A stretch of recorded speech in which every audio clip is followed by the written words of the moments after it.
आपका आज आप लोग के लिए क्लास 8 का भूगोल का चैप्टर 2 का पार्ट 2 है, जिसमें आप लोग को भूमि पढ़ाया जाएगा। जिसमें भूमि की क्या है, सभी वनस्पति, ये भूमि क्या है, पृथ्वी की ऊपरी सतह हमारी क्या है, भूमि है। इसमें हम पढ़ रहे हैं सभी महत्वपूर्ण प्राकृतिक संसाधनों में भूमि भी शामिल है। क्या प्राकृतिक संसाधन में हमारा एक क्या है, भूमि भी है। भूपृष्ठ की कुछ क्षेत्र का लगभग क्या, कुल क्षेत्रफल का लगभग 30% भाग भूमि है। यही नहीं, इस थोड़े से प्रतिशत के ही भी सभी भाग आवास योग्य नहीं है।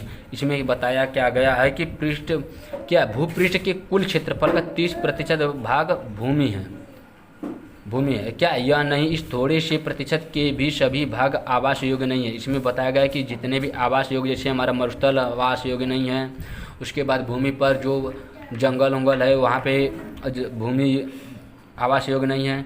मुख्य भूमि और जलवायु के भिन्न भिन्न लक्षणों के कारण विश्व के विभिन्न भागों में जनसंख्या का वितरण असमान पाया जाता है। ऊबड़ खाबड़ स्थलाकृति, मुख्यतः भूमि और जलवायु के भिन्न भिन्न लक्षणों के कारण विश्व के विभिन्न भागों में जनसंख्या का वितरण असमान पाया जाता है। ऊबड़ खाबड़ स्थलाकृति, पर्वतों के तीव्र ढाल, जलाक्रांत, संभावित निम्न क्षेत्र, मरुस्थल क्षेत्र एवं सघन वन क्षेत्र सामान्यतः विरल अथवा निर्जल है। उर्वरक मैदानों और नदी घाटियों में कृषि के लिए उपयुक्त भूमि उपलब्ध है, इसलिए ये स्थान विश्व के सबसे बसे क्षेत्र है। क्या सघन बसे क्षेत्र है। हम कह सकते हैं कि जहाँ पे नदियों की संख्या अधिक है वहाँ पे जनसंख्या अधिक और कृषि योग्य भूमि अधिक पाई जाती है। ऐसे ही हम लोग कह सकते हैं कि जीवन की उत्पत्ति जो हुई है समुद्र नदियों के किनारे वह जंगलों के सहारे हुई है, क्योंकि जंगलों से कंदमूल फल और नदियों से जल पीने के लिए मिल जाता था, जिससे वहाँ पे जीवधारियों की संख्या और प्राणियों की संख्या अधिक पाई जाती है और वहाँ पे भूमि रहने योग्य होती है। और उसमें देखें भूमि उपयोग, भूमि की उपयोगिता क्या है। भूमि का उपयोग विभिन्न कार्यों के लिए किया जाता है, जैसे कृषि, वानिकी, खनन, सड़कें और उद्योग की स्थापना। साधारणतः इसे भूमि उपयोग कहते हैं। हम जैसे भूमि को किन किन उपयोग के लिए अपने इस्तेमाल के लिए करते हैं, वो इसी को क्या बोला जाता है, भूमि उपयोग। क्या आप बाम्बा और पीटर के परिवार के भूमि उपयोग के विभिन्न तरीकों की सूची बना सकते हैं। भूमि का उपयोग भौतिक कारणों द्वारा निर्धारित किया जाता है। भौतिक कारण क्या हो सकते हैं, जिसकी क्रिया को हम क्या कहते हैं, अपनी आंखों से देख सकते हैं। भौतिक जैसे पहाड़, पर्वत, ये सब क्या हमारा भौतिक है, निर्धारित किया जाता है। जैसे स्थलाकृति, मृदा, जलवायु, खनिज और जल की उपलब्धता। मानवीय कारक जैसे जनसंख्या और प्रौद्योगिकी भी भूमि उपयोग प्रतिरूप के महत्वपूर्ण निर्धारक हैं।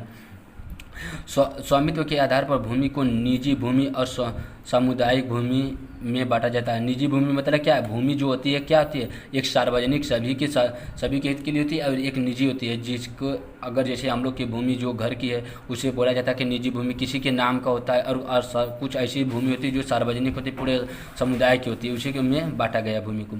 और निजी भूमि व्यक्ति के स्वामित्व में होती है, जबकि सामुदायिक भूमि समुदाय के स्वामित्व में होती है। सामान्य रूप से इसका उपयोग समुदाय से संबंधित व्यक्तियों के लिए किया जाता है, जैसे चारा, फलों, नट या औषधियाँ बूटियों को एकत्रित करना। इस सामुदायिक भूमि को साझा संपत्ति संसाधन भी कहते हैं। क्या, साझा संपत्ति, साझा मतलब क्या है, आपस में बंटवारा कर भी कहते हैं। जनसंख्या और उनकी मांग सदैव बढ़ती रहती है, लेकिन भूमि की उपलब्धता सीमित है। स्थान के अनुसार भूमि की गुणवत्ता में अंतर होता है। लोगों ने सामुदायिक भूमि पर व्यापारिक क्षेत्र बनाने, नगरीय क्षेत्रों में घर बनाने और ग्रामीण क्षेत्रों में कृषि योग्य भूमि पर विस्तार करने के लिए अनाधिकृत हस्तक्षेप करना शुरू कर दिया है। आज भूमि उपयोग प्रतिरूप में व्यापक परिवर्तन हमारे समाज में सांस्कृतिक परिवर्तन को, जैसे इसमें बताया जा रहा है कि जनसंख्या बढ़ने के कारण हमारी जो भूमि है वो नगरों में तब्दील होती जा रही हैं, जिसके कारण हमारे आने वाले कुछ 100 साल बाद हमारे जो कृषि योग्य भूमि होंगी वो क्या हो जाती, कम पड़ती जाएंगी, जिससे जनसंख्या पर नियंत्रण करना बहुत ही आवश्यक हो गया है। उसके बाद क्या है, दर्शाते हैं वर्तमान में कृषि और निर्माण संबंधित गतिविधियों के प्रसार में क्या था, विस्तार करना। निम्नीकरण, भूस्खलन, मृदा अपरदन, मरुस्थलीकरण पर्यावरण के लिए प्रमुख खतरा है। जैसे कि निम्नीकरण, जैसे अगर पेड़ पौधों को काटा जा रहा है तो वहाँ पे निम्नीकरण हो रहा है। भूस्खलन, अगर पहाड़ों पर पहाड़ के जब स्खलन होता है तो उसी को क्या बोला जाता है? भूस्खलन। मतलब भूमि का स्खलन, मतलब भूमि का स्थान अलग करना। मृदा अपरदन, मृदा के कटाव को क्या बोला जाता है? मृदा अपरदन। मरुस्थलीकरण, जैसे अनेक इस समय की वर्तमान की जितने भी बंजर भूमि है वही क्या हमारी है, उस पर जिस भूमि पर कृषि नहीं की जाती वही हमारा क्या आता है? मरुस्थलीकरण और पर्यावरण के प्रमुख खतरा है। और इसी को डिटेल्स में अगले भाग में हम लोग पढ़ेंगे, जिसमें भूमि संसाधन का संरक्षण है। धन्यवाद।